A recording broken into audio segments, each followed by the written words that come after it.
আজ এই ভিডিওটা খুব গুরুত্বপূর্ণ। আপনারা যারা মাদ্রাস সার্ভিস কমিশন পরীক্ষা দিয়েছেন তারা মনোযোগ দিয়ে শুনবেন। এক পত্রিকা থেকে বেশ কিছু ছেলেমেয়ে আমাকে পাঠিয়ে দিল যে দেখুন পত্রিকাতে যে মাদ্রাস সার্ভিস কমিশনের ফল নিয়ে নাকি বিকৃত প্রচার হচ্ছে। আমি সেই সাংবাদিককে চ্যালেঞ্জ করে বলছি, কপাতা শিখেছেন আপনি? আমি মাদ্রাস সার্ভিস কমিশন এবং আপনার সঙ্গে ওপেন ফোরামে চ্যালেঞ্জ করতে চাই। আপনি বলেছেন যে কোনো যে 2 নম্বরই হয়নি, সারা পশ্চিমবঙ্গের যারা পরীক্ষা দিয়েছে তারা বলছে এর ভিতরে গ্রুপ মাদ্রাসা সার্ভিস গ্রুপ ডি নিয়ে কি হয়েছে, যেখানে মাননীয় বিচারপতি অমৃতা সিনহা বলে দিয়েছে 14 বছরেও দুর্নীতি শেষ হলো না।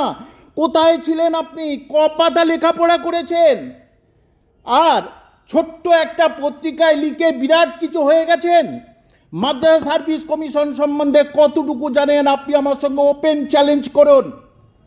যে ইউটিউবাররা ভিউ বাড়ানোর জন্য করে, আরে আমার সারা পশ্চিমবঙ্গের লোক চেনে, আপনাকে কজন চেনে, আপনার পত্রিকা কজন পড়ে, এবং আপনি এনসিটি কি পুরোটা জানেন?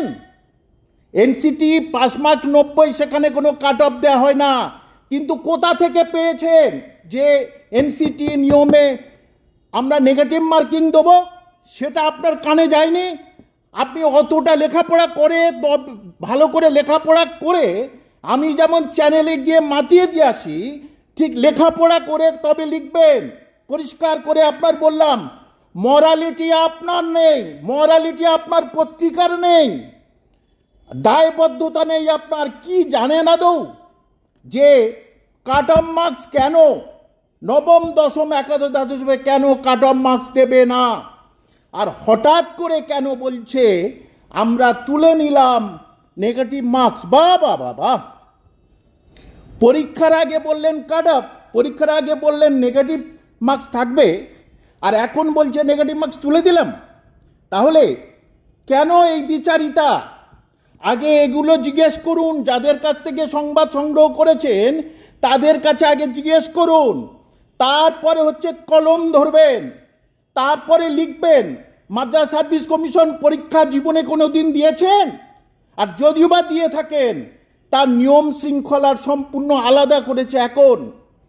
এবং পরিষ্কার করে বললাম যে কাট অফ মার্কস নিয়ে ভালো করে জানুন, কাট অফ মার্কস কি, আর এদিকে এনসিটি রুল কি, এগুলো ভালো করে জানবেন।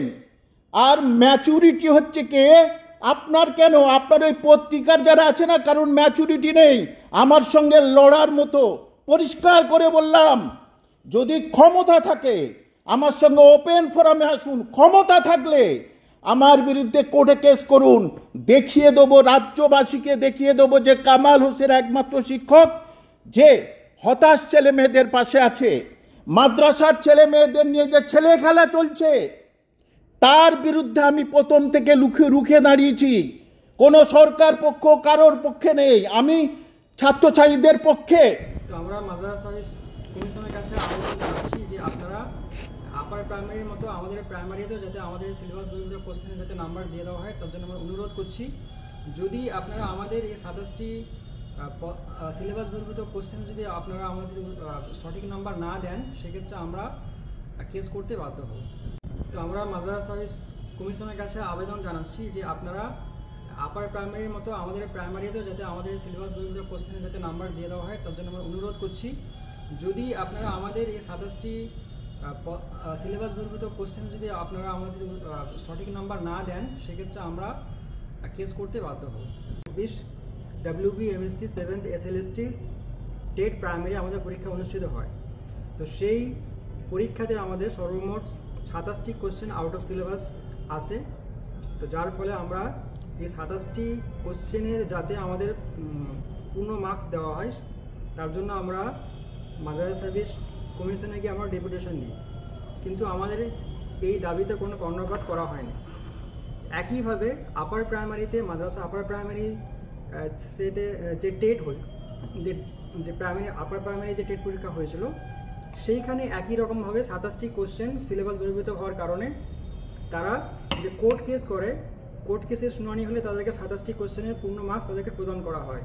একই রকমভাবে অথচ আমাদের প্রাইমারিতেও যেহেতু 27টি কোশ্চেন সিলেবাস বহির্ভূত হয়েছে, তার ফলে আমাদেরকে কিন্তু পরিপূর্ণ মার্কস 27 নম্বর দেওয়া কিন্তু হয়নি। তো এটি আমাদের উপরে একটা অবিচার এবং অন্যায় হয়েছে, যেটা আমরা এর তীব্র নিন্দা এবং প্রতিবাদ জানাচ্ছি।